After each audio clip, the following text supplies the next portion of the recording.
उत्तर प्रदेश की सभी 9 विधानसभा सीटों पर उपचुनाव में जीत हासिल करने के लिए बीजेपी ने खास प्लान तैयार किया। यही नहीं, बीजेपी ने अपने प्लान पर अमल करना भी शुरू कर दिया है।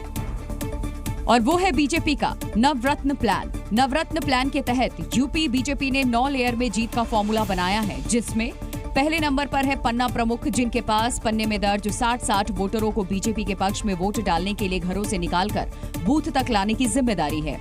दूसरे नंबर पर है बूथ अध्यक्ष, जिनके पास हर एक बूथ के वोटर्स की जिम्मेदारी होगी।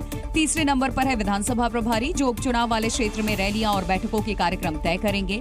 चौथे नंबर पर है विधानसभा संयोजक, ये कोऑर्डिनेटर का काम करेंगे, साथ ही विधानसभा की हर रिपोर्ट संगठन को भेजेंगे। पांचवें नंबर पर विधानसभा 100 प्रभारी हैं, जनसंपर्क वाले सभी कार्यक्रम इन्हीं के जरिए होंगे। उसके बाद प्रभारी मंत्री का नंबर है, इनके पास सरकार की योजनाओं के जरिए वोट हासिल करने की जिम्मेदारी होगी। फिर संगठन के बड़े पदाधिकारी का नंबर है, भूपेंद्र चौधरी और धर्मपाल सिंह के ऊपर बड़ी जिम्मेदारी है, इसीलिए ये हर विधानसभा में रैली करेंगे और रोजाना बैठक भी करेंगे। और आखिरी में मुख्यमंत्री और दोनों उप मुख्यमंत्री हैं। सीएम योगी और दोनों डिप्टी सीएम की हर विधानसभा क्षेत्र में रैली होगी। चुनाव जीतने की पूरी जिम्मेदारी बीजेपी ने सीएम योगी के ऊपर छोड़ दी है। दरअसल बीजेपी 9 विधानसभा सीटों पर होने वाले उपचुनाव में कोई भी कोर कसर नहीं छोड़ना चाहती और यही वजह है कि हर सीट पर जातीय समीकरण साधने के लिए पार्टी ने एनडीए के 10-10 विधायकों को तैनात किया है।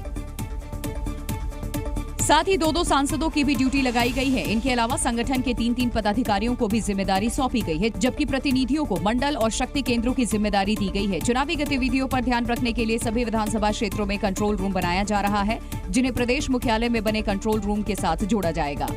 हर चुनाव को लेकर के हम पूरी तैयारी करते हैं और पूरा पार्टी का नेतृत्व एकजुट होकर के बूथ के कार्यकर्ता से लेकर के प्रादेशिक नेतृत्व तक सब एकजुट होकर के जनता के बीच में जाते हैं, मुद्दों को लेकर के और विजय पताका लहराने का काम करते हैं। लेकिन समाजवादी पार्टी ने दावा किया कि बीजेपी कितनी भी तैयारी कर ले, उपचुनाव में उसकी हार तय है। आवाम भारतीय जनता पार्टी से नाराज है, उनकी कुनीतियों से नाराज है, इसलिए उत्तर प्रदेश का आम आवाम निर्णय ले चुका है कि उत्तर प्रदेश से भारतीय जनता पार्टी की सरकार को उखाड़ फेंकना है। तो वहीं कांग्रेस ने आरोप लगाया कि प्रदेश सरकार अपने मंत्रियों के जरिए लोगों पर दबाव बनाने की कोशिश कर रही है, लेकिन उनके मंसूबे कभी पूरे नहीं होंगे। एक डर का माहौल बनाकर प्रशासनिक मशीनरी का दुरुपयोग कैसे ज्यादा से ज्यादा हो, इसके लिए 3-3 मंत्री लगाए गए, लेकिन जनता आपके दबाव में, आपके डर में नहीं आने वाली है। देश के कई राज्यों में चुनावी फिजा है और बयानबाजी अपने चरम पर है, लेकिन यूपी उपचुनाव में तो अलग ही लेवल की नेतागिरी चल रही है। समर्थकों को खुश करने के लिए नेताजी तरह तरह के वादे कर रहे हैं। मुरादाबाद के कुंदरकी सीट से बीजेपी उम्मीदवार रामवीर सिंह जीत के बाद ट्रैफिक नियमों को लाल डायरी में बंद करने का वादा कर रहे हैं, यानी न डीएल न आरसी, बस ये डायरी दिखा देना। भाई जब ये डायरी तेरी जेब में होगी ना, और ये जब विधानसभा जीतेगी और तू मोटरसाइकिल जब जा रहा होगा ना, और कोई सिपाही चौराहे पे पकड़ लेगा और ये लाइसेंस दिखा देगा ना अपना, यानी विधायक बनने से पहले ही नेताजी ने कानून की जगह अपनी किताब जेब में रखने की सलाह दे डाली, वो भी बीजेपी प्रदेश अध्यक्ष के सामने। बीजेपी उम्मीदवार रामवीर सिंह यही नहीं रुके, आगे सुनिए। न आरसी और न ड्राइवर लाइसेंस और न पीने के कागज, अगर ये नहीं दिखाएगा और ये लाइसेंस दिखा देगा तो मुरादाबाद के किसी भी नौजवान में पुलिस के इतना साहस नहीं होगा कि उसकी मोटरसाइकिल को रोक ले।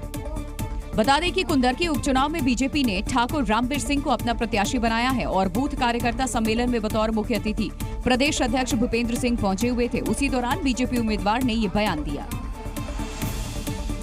पूरे देश में गोवर्धन पूजा धूमधाम से मनाई गई। यूपी के मुख्यमंत्री योगी आदित्यनाथ ने गोवर्धन पूजा के मौके पर गायों की विशेष पूजा की और गोरखपुर में गोरक्षपीठ की गौशाला में गौ सेवा की। सीएम योगी ने अपने गायों और बछड़ों को दुलार किया। इस दौरान उन्होंने गौ माता के प्रति अपनी श्रद्धा व्यक्त की। बछड़ों, भवानी और भोलू को दुलार किया और उन्हें खाना भी खिलाया।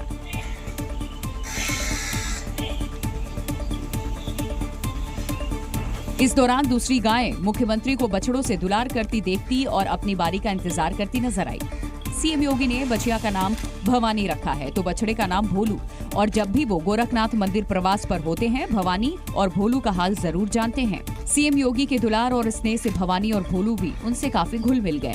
दक्षिण भारत से लाए गए गोवंश के इस जोड़ी का नामकरण भी मुख्यमंत्री योगी आदित्यनाथ ने ही किया था। जी न्यूज़।